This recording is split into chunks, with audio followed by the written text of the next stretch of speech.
முதல் பருவம் வரலாற்றுக்கு முந்தைய காலம்னா என்னது? கற்கருவிகளை பயன்படுத்தியதற்கும் எழுதும் முறைகளை கண்டுபிடித்ததற்கும் இடைப்பட்ட காலத்தை தான் நம்ம என்ன சொல்கிறோம்? வரலாற்றுக்கு முந்தைய காலம் சொல்கிறோம். இதில் படிக்க வேண்டிய இம்பார்ட்டன்ட் பாயிண்ட்ஸ் மட்டும் சொல்கிறேன், அதை மட்டும் படித்த போதும். தொல்லியல் அடையாளங்களான கற்கருவிகள், புதைப்படிமங்கள், பாறை ஓவியங்கள் போன்ற பலவற்றிலிருந்து நம்ம வரலாற்று தகவல்களை பெறுகிறோம். இப்போ வந்து இதெல்லாம் வேண்டாம், அந்த கதை மற்ற கதையெல்லாம் வேண்டாம். இதில் இந்த படத்தில் உள்ளது பாருங்கள். பண்டைய மனிதர்கள் குகைகளில் வாழ்ந்த பொழுது பாறைகளில் ஓவியங்களை வரைஞ்சிருக்காங்க. இவை பாறை ஓவியங்கள் என்று அழைக்கப்படுகின்றன.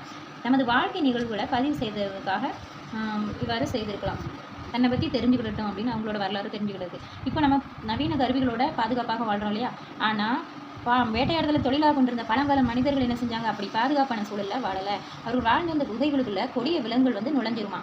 எதிர்பாராத நேரத்தில் அவை வரும்போது மனிதர்களால் அவற்றை அறிய முடியாமல் போனதுண்டு.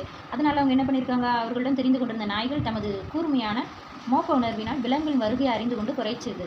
அப்போ இதை கண்ட மனிதர்கள் என்ன செஞ்சாங்க? நாய்களை பழக்கி அவங்களோட பாதுகாப்புக்காகவும் வேட்டையாடுறதுக்காகவும் வேட்டையாட போகும்போது உடன் அழைத்து செல்லவும் தொடங்கினேன். இப்போ இந்த பாடத்தை நம்ம முடிச்சிருவோம். வலிமைமிக்க பேரரசர் அசோகர். பண்டைய இந்திய அரசர்களை பேரும் புகழும் பெற்ற அரசர் யார்? அசோகர். இவரது ஆட்சியில் தான் புத்த மதம் வந்து ஆசியாவின் பல்வேறு பகுதிகளுக்கு பரவியிருக்கு.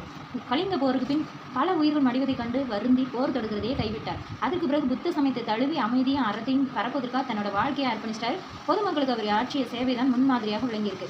வெற்றிக்கு பின் போரை துறந்த முதல் அரசர் அசோகர் தான். இதெல்லாம் இம்பார்ட்டன்ட் பாயிண்ட். உலகிலேயே முதன்களாக விலங்குகளுக்கும் தனியாக மருத்துவமனை அமைத்து தந்தவரும் அசோகரே அவர். இன்று அவர் உருவாக்கிய சாலைகளை தான் நம்ம பயன்படுத்திட்டு இருக்கோம். நம்ம தேசிய கொடியில் இடம்பெற்ற 24 அரக்கால் சக்கரம் வந்து அசோகர் நிறுவிய சாரநாத்துங்கிற இடத்துல கற்றூர் உள்ள முத்திரையிலிருந்தே பெறப்பட்டது. இதிலிருந்து அசோகரது முக்கியத்துவத்தை நாம் அறிய முடியும். இத்தகைய சிறப்புகளை கொண்ட அசோகர் குறித்த தகவல்கள் வரலாற்றோட பக்கங்களில் 19ஆம் நூற்றாண்டு வரைக்கும் இடம்பெறவே இல்லை. ஆங்கிலேய வரலாற்று ஆய்வாளர்களான William Jones, James Prinsep, Alexander Cunningham போன்றவங்க வரலாற்று ஆய்வுகள் மூலம் கண்டுபிடித்த வரலாற்று சான்றுகள் தான் மாமன்னர் அசோகரோட சிறப்புகளை வெளி உலகிற்கு கொண்டு வந்திருக்கு. இதன் அடிப்படையில் சார்லஸ் ஆலன் என்னும் ஆங்கிலேய எழுத்தாளர் என்ன பண்ணியிருக்காரு? அசோகர் குறித்த அனைத்து வரலாற்று ஆவணங்களையும் சேகரித்து தொகுத்து நூலாக வெளியிட்டிருக்கார். இந்த நூலின் பேர் search for the India's last emperor. அதற்கு பிறகு பல ஆய்வாளர்கள் தங்களோட ஆய்வுகள் மூலம் அசோகரின் பொற்கால ஆட்சி குறித்த செய்திகளை வெளிக்கொண்டிருக்காங்க. இதற்கான சான்றுகள் வந்து சாஞ்சி ஸ்தூபியிலும் சாரநாத் கற்றூனிலும் காணப்படுகிறது. இவை அசோகரின் பெருமையை நமக்கு எடுத்து சொல்லினன.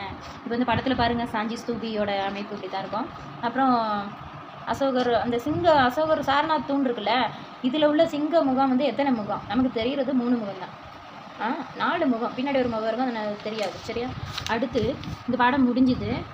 இந்த ஆராய்ச்சிகள் இந்த எதுக்காக அப்படிங்கிறது பார்த்தீங்கன்னா, வரலாற்று ஆய்வாளர்களோட முயற்சியினால தான் அசோகர் குறித்த வரலாற்று உண்மைகளை வெளியே கொண்டு வர முடியுது. கல்வெட்டுகள், நினைவு சின்னங்கள், செப்புப்பட்டைகள், அப்புறம் வெளிநாட்டு பயண குறிப்புகள், நாட்டுப்புற கதைகள் போன்றவற்றை வரலாற்றை கட்டமைக்கிறதுக்கும் மறுசீரமைக்கிறதுக்கும் பெரிதும் உதவின. இப்போ வரலாறுனா என்ன நமக்கு தெளிவாக தெரியும், ரிவிஷன் பார்த்துருவோம்.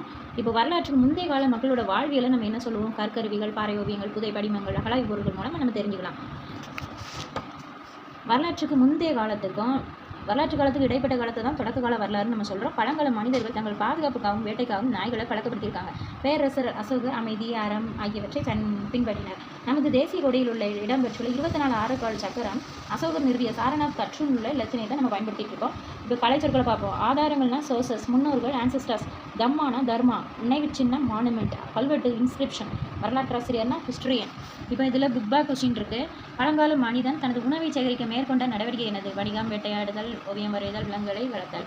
இதுக்கான ஆன்சர் வேட்டையாடுதல். கூற்றையும் காரணத்தையும் பொறுத்துக. பழையகால மனிதர்கள் வேட்டையாட செல்லும்போது தங்கள் நாய்களை உடன் அழைத்து சென்றனர். குகைகளில் காரணம் வந்து குகைகளில் பழைய கற்கால மனிதன் தங்கியிருந்த போது விலங்குகள் வருவதை நாய்கள் வந்து தமது மோப்ப சக்தியினை அறிந்து அவற்றை உணர்த்தின. இதுக்கு ஆன்சர் என்னது? கூற்று சரி, காரணம் தவறு. கூற்று சரி, கூற்றுக்கான காரணம் சரி. ரெண்டுமே சரிங்கிறது தான் ரைட் ஆன்சர். இப்போ இன்னமும் இதில் புக் பேக் நிறைய இருக்குது.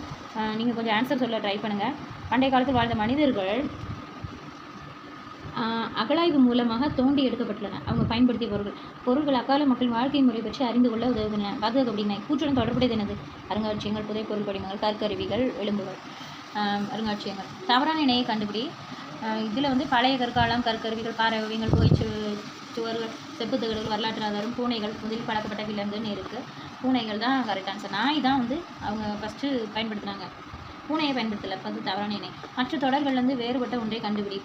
ஆப்ஷன் சொல்கிறேன். பாறைகள் மற்றும் குகைகளில் ஓவியங்கள் வரையப்பட்டதான, வேட்டையாடுகளில் குறிப்பதாக ஓவியங்கள் இருந்தன. பழங்கால மனிதன் தனது குடும்ப உறுப்பினர்கள் வேட்டையாடுதலை எடுத்துரைப்புக்காக வரைந்திருக்கலாம். பல வண்ணங்களில் ஓவியங்கள் வரையப்பட்டிருந்தன. மற்ற தொடர்களிலிருந்து வேறுபட்ட ஒன்றை, வித்தியாசமாக இருக்கிறது பல வண்ணங்களில் ஓவியங்கள் வரையப்பட்டிருந்தது. இதுதான் ரைட் ஆன்சர். கோடிட்டு இடங்கள் நீங்கள் கொஞ்சம் சொல்ல ட்ரை பண்ணுங்கள். பழைய கற்கால மனிதன் பெரும்பாலும் வாழ்ந்த இடங்கள் என்னதுன்னு உங்களுக்கு தெரிஞ்சால் கமெண்ட்டில் சொல்லுங்கள். வரலாற்றின் தந்தை யார், அப்புறம் பழைய கற்கால மனிதன் பழக்கிய முதல் விலங்கு என்னது, அப்புறம் இது பார்த்துட்டிங்களா? சரி, ஓகே. கல்வெட்டுகள் டேஷ் ஆதாரங்கள் தொல்பொருள் ஆதாரங்கள். அசோக சக்கரத்தில் 24 அறக்கால்கள் இருக்குது. சரியா? அடுத்து சரியா தவறா? பழைய கற்காலத்தை சேர்ந்த கற்கருவிகள் சென்னைக்கு அருகில் உள்ள அதிரம்பாக்கத்தில் கிடைக்கல. சரியா தவறான்னு சொல்லுங்கள். நான் சரின்னு போட்டிருக்கேன். பழங்கால மனிதர்கள் பயன்படுத்திய பொருட்கள் தொல்லியல் துறையினால் அருங்காட்சியகத்தில் பாதுகாக்கப்படுகின்றன. அசோகரது காலத்தில் புத்த சமயம் நாடு முழுவதும் பரவியிருக்கும். இதுவும் சரிதான். அடுத்து பொறுத்துங்க. பாறை ஓவியங்கள், செப்பேடுகள், எழுதப்பட்ட பதிவுகள், புகழ்பெற்ற அரசர், இதெல்லாம் கொஞ்சம் பொறுத்துங்க. சரியா? பாறை ஓவியங்கள் என்ன வரும்? வாழ்க்கை முறையை புரிந்து கொள்வதற்கு.